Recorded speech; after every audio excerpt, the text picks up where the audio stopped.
नमस्कार दोस्तों। आप सभी का स्वागत है आज की इस साइंस स्पेशल प्रैक्टिस सेट में। दोस्तों, इस साइंस स्पेशल प्रैक्टिस सेट में हम लोग फिजिक्स, केमिस्ट्री और बायोलॉजी का मोस्ट इम्पोर्टेंट क्वेश्चन सॉल्व करेंगे जो विगत वर्षों में बिहार एसएससी के द्वारा पूछा गया है या पूछे जाने की संभावना है। इसलिए आप सभी के लिए ये क्लास बहुत इम्पोर्टेंट है। तो चलिए दोस्तों, शुरू करते हैं आज के इस क्लास को। तो दोस्तों, आज के इस क्लास का पहला क्वेश्चन हम लोग के सामने है, ब्लास्ट रोग किससे संबंधित है। तो ब्लास्ट रोग किससे संबंधित है? बाजरा, मटर, धान या सेब। तो ब्लास्ट रोग संबंधित है बाजरा से, जो ऑप्शन नंबर ए इसका बिल्कुल सही उत्तर होगा। चलिए दोस्तों, हम लोग नेक्स्ट क्वेश्चन देखते हैं कि नेक्स्ट क्वेश्चन क्या है।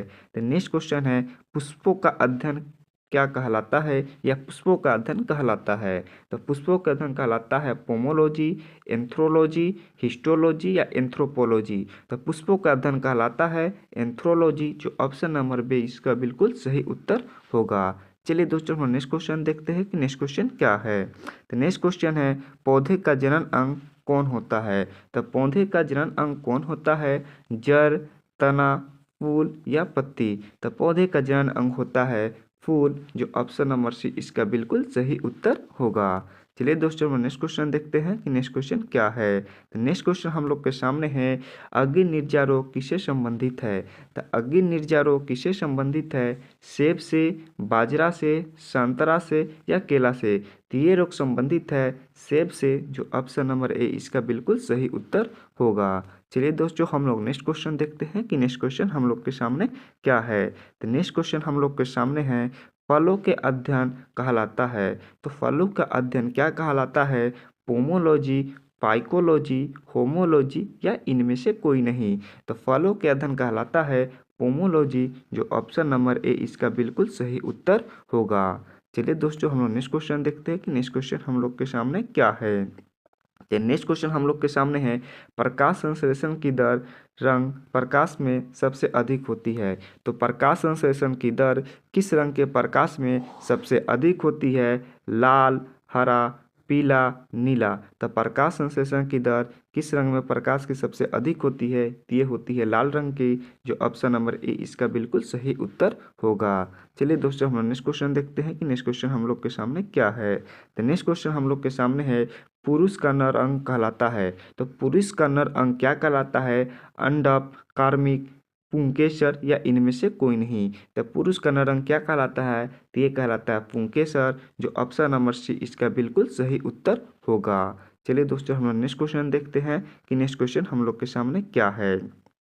नेक्स्ट क्वेश्चन हम लोग के सामने है, आम और बैगन में लिटिल लीफ रोग होने की किसकी कमी के कारण होता है। तो आम और बैगन में लिटिल रोग किसके कमी के कारण होता है? ब्रोन, जास्ता, कॉपर या मैग्नीज। तो आम में लिटिल लीफ होने का कारण है कॉपर की कमी, जो ऑप्शन नंबर सी इसका बिल्कुल सही उत्तर होगा।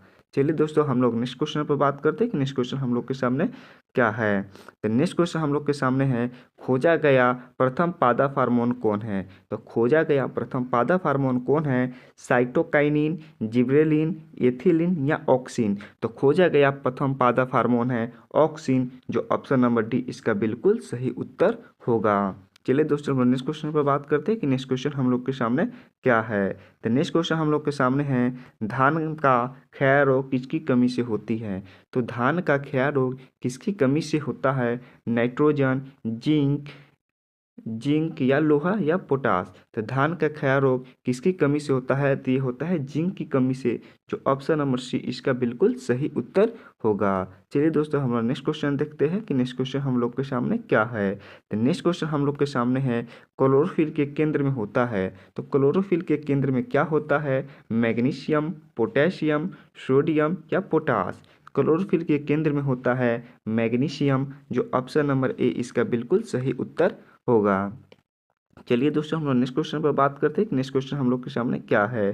तो नेक्स्ट क्वेश्चन हम लोग के सामने है, प्रकाश संश्लेषण की क्रिया होती है। तो प्रकाश संश्लेषण की क्रिया कब होती है? दिन में, रात में, संध्या के समय या इनमें से कोई नहीं। तो प्रकाश संश्लेषण की क्रिया होती है दिन में, जो ऑप्शन नंबर ए इसका बिल्कुल सही उत्तर होगा। चलिए दोस्तों, हम नेक्स्ट क्वेश्चन पर बात करते हैं कि नेक्स्ट क्वेश्चन हम लोग के सामने क्या है।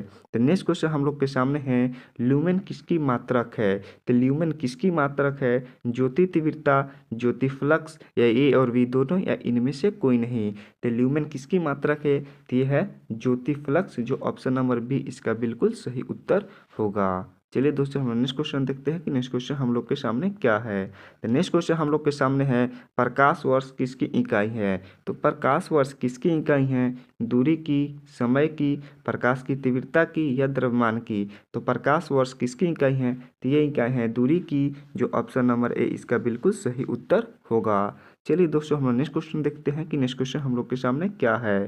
तो नेक्स्ट क्वेश्चन हम लोग के सामने है, भौतिक विज्ञान का पिता किसे कहा जाता है? तो भौतिक विज्ञान का पिता किसे कहा जाता है? आइंस्टीन को, अरस्तू को, न्यूटन को, या लेबुजियर को? तो भौतिक विज्ञान का पिता आइंस्टीन को कहा जाता है, जो ऑप्शन नंबर ए इसका बिल्कुल सही उत्तर होगा।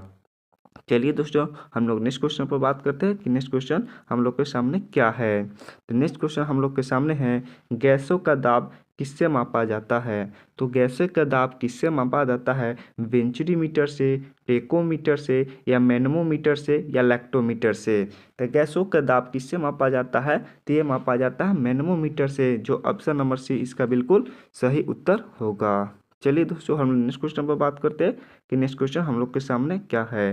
तो नेक्स्ट क्वेश्चन हम लोग के सामने है, 1 माइक्रोन बराबर क्या होता है? तो 1 माइक्रोन बराबर क्या होता है? 0.1 mm, या 0.001 mm, या 0.1 mm, या 0.001 mm? तो 1 माइक्रोन बराबर क्या होता है? तो ये होता है 0.001 mm, जो ऑप्शन नंबर बी इसका बिल्कुल सही उत्तर होगा। तो चलिए दोस्तों हम नेक्स्ट क्वेश्चन देखते हैं कि नेक्स्ट क्वेश्चन हम लोग के सामने क्या है। तो नेक्स्ट क्वेश्चन हम लोग के सामने है, मापन की एसआई पद्धति को कब स्वीकार किया गया था? तो मापन की एसआई पद्धति को कब स्वीकार किया गया था? 1965 में, 1968 में, या 1967 में, या 1959 में? तो मापन की एसआई पद्धति को 1967 में स्वीकार किया गया था, जो ऑप्शन नंबर सी इसका बिल्कुल सही उत्तर होगा। चलिए दोस्तों हम नेक्स्ट क्वेश्चन पर बात करते हैं कि नेक्स्ट क्वेश्चन हम लोग के सामने क्या है। तो नेक्स्ट क्वेश्चन हम लोग के सामने है, संयोजी इलेक्ट्रॉन की अधिकतम संख्या कितनी हो सकती है? तो संयोजी इलेक्ट्रॉन की अधिकतम संख्या कितनी हो जा सकती है? 2, 4, 8, या 18? तो संयोजी इलेक्ट्रॉन की अधिकतम संख्या 8 हो सकती है, जो ऑप्शन नंबर सी इसका बिल्कुल सही उत्तर होगा।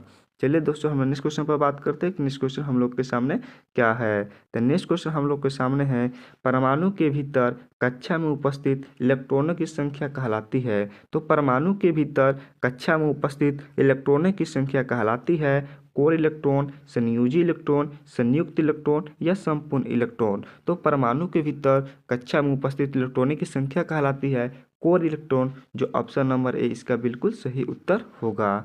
चलिए दोस्तों हम नेक्स्ट क्वेश्चन पर बात करते हैं कि नेक्स्ट क्वेश्चन हम लोग के सामने क्या है। तो नेक्स्ट क्वेश्चन हम लोग के सामने है, अब तक कुल तत्वों की संख्या कितनी है? तो अब तक कुल ज्ञात तत्वों की संख्या कितनी है? 80, 90, 100, या 118? तो अब तक ज्ञात कुल तत्वों की संख्या 118 है, जो ऑप्शन नंबर डी इसका बिल्कुल सही उत्तर होगा। चलिए दोस्तों हम लोग नेक्स्ट क्वेश्चन पर बात करते हैं कि नेक्स्ट क्वेश्चन हम लोग के सामने क्या है। तो नेक्स्ट क्वेश्चन हम लोग के सामने है, परमाणु के नाभिक की खोज किसने किया था? तो परमाणु के नाभिक की खोज किसने किया था? रदरफोर्ड, मैक्सवेल, जेम्स चैडविक, या जे थॉमसन? तो परमाणु के नाभिक की खोज रदरफोर्ड ने किया था, जो ऑप्शन नंबर ए इसका बिल्कुल सही उत्तर होगा। चलिए दोस्तों हम नेक्स्ट क्वेश्चन को देखते हैं कि नेक्स्ट क्वेश्चन क्या है। तो नेक्स्ट क्वेश्चन है, कृत्रिम रूप से पहला तत्व कौन है? तो कृत्रिम रूप से पहला तत्व कौन बनाया गया था? तो नाइट्रोजन, थोरियम, प्लूटोनियम, या कार्बन? तो कृत्रिम रूप से पहला तत्व निर्मित है प्लूटोनियम, जो ऑप्शन नंबर सी इसका बिल्कुल सही उत्तर होगा। चलिए दोस्तों हम लोग नेक्स्ट क्वेश्चन पर बात करते हैं कि नेक्स्ट क्वेश्चन हम लोग के सामने क्या है। नेक्स्ट क्वेश्चन हम लोग के सामने है, यौगिक का सबसे छोटी इकाई क्या होता है? तो यौगिक का सबसे छोटी इकाई क्या होता है? अणु, परमाणु, तत्व, या इनमें से कोई नहीं? तो यौगिक की सबसे छोटी इकाई क्या होता है? ये तो होता है अणु, जो ऑप्शन नंबर ए इसका बिल्कुल सही उत्तर होगा। चलिए दोस्तों हम नेक्स्ट क्वेश्चन पर बात करते हैं कि नेक्स्ट क्वेश्चन हम लोग के सामने क्या है। नेक्स्ट क्वेश्चन हम लोग के सामने है, तत्व का वह छोटा कण जो रासायनिक क्रिया में भाग ले सकता है वो है? तो तत्व का वह छोटा कण जो रासायनिक क्रिया में भाग ले सकता है अणु, परमाणु, यौगिक, या तत्व? तो तत्व का वह छोटा कण जो रासायनिक क्रिया में भाग ले सकता है वो है परमाणु। जो ऑप्शन नंबर बी इसका बिल्कुल सही उत्तर होगा। तो चलिए दोस्तों, आज हम लोगों ने टोटल 25 क्वेश्चन कंप्लीट कर लिया। मिलते हैं नेक्स्ट क्लास में। जय हिंद।